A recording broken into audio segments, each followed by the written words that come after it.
ইরানি ভাষা এখনো আসেনি, আমাদের রাজীব ভাষা এখনো আসেনি, আমাদের জহির ভাই ঢাকা মহানগর দক্ষিণের বিপ্লবী সভাপতি সাধারণ সম্পাদক সাত বছর পাপ্পা শিকদার ভাই। আমাদের সামনে উপস্থিত আছেন আমার কলাবাগান থানা সহকর্মীবৃন্দ এবং বিভিন্ন অঙ্গ সংগঠনের নেতৃবৃন্দ। সকলকে আমার পক্ষ থেকে শুভেচ্ছা।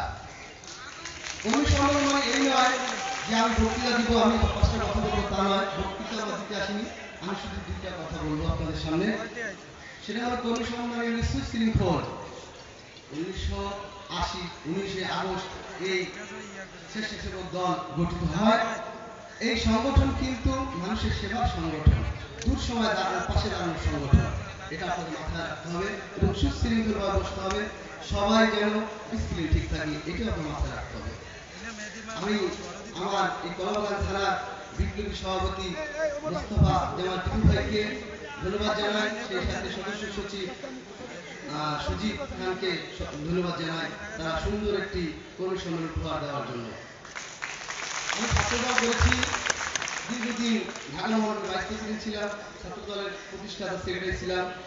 আমার হাত ধরে অনেকেই, এই যারা এখন রাজনীতি করতেছে অনেকে আমার হাত ধরে এসেছে, স্বেচ্ছাসেবক বলেন, যুবদল বলেন, সব এই সংগঠনে আমার হাত ধরা নেতৃত্বে আছে।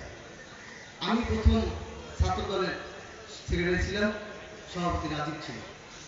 তো ভাই আমি একটা কথা বলবো, যেভাবে হোক আপনারা যেভাবে কমিটি দেন, সুন্দর যাতে সংগঠন সুন্দরভাবে চলতে পারে, সুসংগঠিত হয়, সেই দিকে খেয়াল রাখবেন।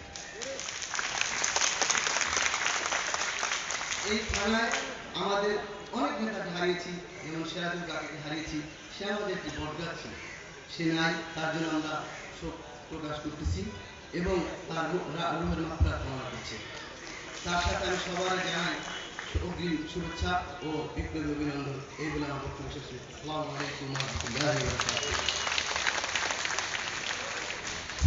ধন্যবাদ সাহেবকে তার সংক্ষিপ্ত বক্তব্য দেওয়ার জন্য। এইভাবে আমাদের মাঝে বক্তব্য নিয়ে আসছেন কলাবাগান থানার স্বেচ্ছাসেবক দল নেতা